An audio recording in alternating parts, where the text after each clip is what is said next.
I didn't actually just get here. I had to go back out there to film this whole segment. Just a little bit of YouTube magic for you. The background noise in this store is so bad, but wait, look at this. Got a TV? We're watching our channel. Quick update on the Nano. Look at those Zoas. They're way happier now. So, still doing well. Zoas turned out to do really well in that tank. Nick here is going to give us a tutorial, aren't you, Nick? Yep. Gluing frag plugs onto the rocks. It's something that a lot of experienced, actually every experienced reef keeper knows how to do, but we all have to remember that you need to learn something at some point. You're not just going to know it automatically. So this video is going to be geared towards the people who are getting into the hobby and just want to learn the basics of the coral fragging, using coral glue and gluing it onto the rocks, because I did like a bit of a tutorial on the coral glue stuff, but we're going to go a little bit more in depth with the different things you can do with it and how to move it once you've already glued it onto the rocks, and coral glue versus epoxy, that kind of thing. Here we're going to do a little tutorial on coral gluing. We have a frog spawn frag right here. We're going to be gluing it into the Nano, some of the rocks onto there. We're going to start off with what? Just gluing it? I'll show you guys how to glue just the coral itself on the frag plug to the rocks, and how I like to do it. There's probably 1,000 ways to do it, but the best thing to use is going to be some of the super glue gel. I like the formulas made for our reef tanks. You can use any super glue gel, but I found those to be a little bit too watery. So yeah, I do like these ones a lot I like better. this gel. It's just the composition of the gel. It seems tackier, yeah. Seems to have a better holding strength, in my opinion, too, because of the thickness of it. So what you're going to want to do is generally have yourself a paper towel ready. It's not 100% necessary, but it's something I like to do. You will take the coral out of the water, or bag, say, from the store, and find you a spot in the tank where you would like it. I like to try and dab off the plug a little bit so you have a dry surface. Get your glue to the surface of the tip here, and you do not need a very large amount of glue. I like to put some on the post and just against the base of the plug, so that way you have both surfaces covered. And then this glue will immediately start to cure as it hits the water, so it will actually create a skin on the outside of the glue once it hits the water. So you don't have to worry about it. It's not going to harm your fish. Once it's in here, I like to take this on that glue there. Now you can see it's got the skin. You can touch it. It's not going to stick to you. I like to take that skin and kind of get it on the rock and kind of scrub it back and forth there just to break that skin. And you'll start to notice it kind of get a little stringy. And once you get that there, I like to kind of hold it in place for about 20 to 30 seconds.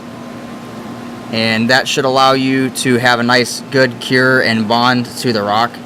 And now your coral should eventually, once it cures here, be glued to the rock.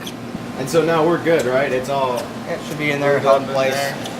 I figured I'd also show a demonstration for people who don't like frag plugs. Some people don't like the look of frag plugs on their rock work or in their tank. They like it to look clean.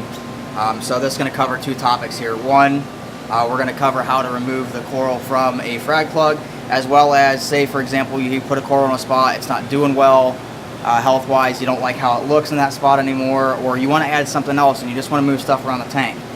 Once it's glued down, it's never permanent. So the cool thing about this super glue gel is once it is glued and cured, you generally can just go in here and it's pretty tight and give it a nice twist and a snap loose, and it breaks loose from the rock and generally doesn't leave too much behind in the tank.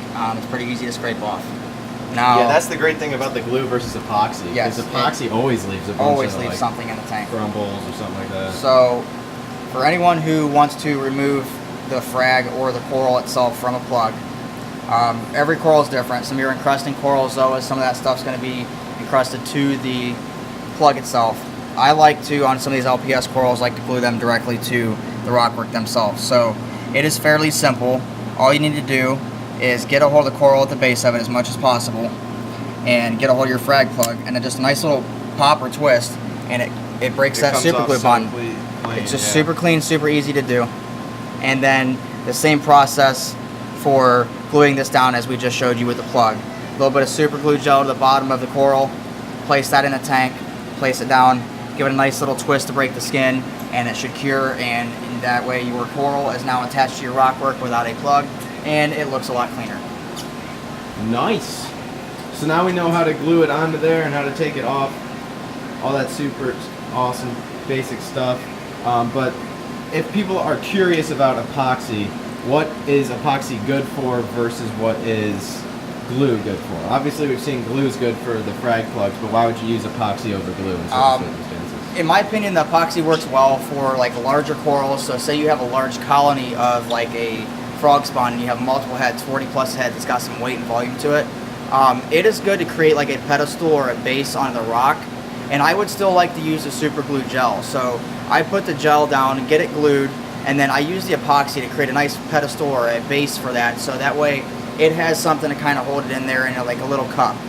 It also works very well for doing your aquascaping on your rocks. So where you don't want certain rocks to tumble over others, it can kind of make a nice little mend between the two rocks and fill in some voids there. Yeah, you can actually see, I think over here on in the seahorse tank, over here we've got like there's little pieces of epoxy left over. That's what we were talking about, the stuff that gets left. Yep.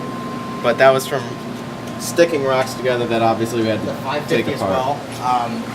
In here, for a prime example of the aquascaping, as you can see, some of these rocks didn't, by design or just by how they are naturally, don't stand up real well. So we actually have epoxy on the base of these rocks down here, where it helps that rock from tumbling over or moving around. And there's different spots in the tank where there's epoxy you can see underneath this bubble coral and against the edge of it. Believe it or not, those are actually old chunks of epoxy that were used in the other aquascape before we moved the store. There is some on the back side, I think you can see easier, holding up that large pedestal piece of rock there. And it just does a really good job of keeping stuff from toppling over for your larger fish and things like that. Some people have better results with it than others. You can use it over super glue. Some people like it because it's not as, I guess they say it's not as messy. But for me, I use it mainly for larger rock structures and just kind of helping support stuff, not necessarily holding things in place. So yeah, that's good information there. All right, Nick, take a bow. Way to go. First video hosted by Nick. I would clap, but I'm holding the camera. Alright guys, so there is your informative video for this Sunday. If you enjoyed it, remember to leave a like below and subscribe to the channel if you are new here. I'll have a video coming out on Wednesday on my personal channel, so I hope to see you there. Peace!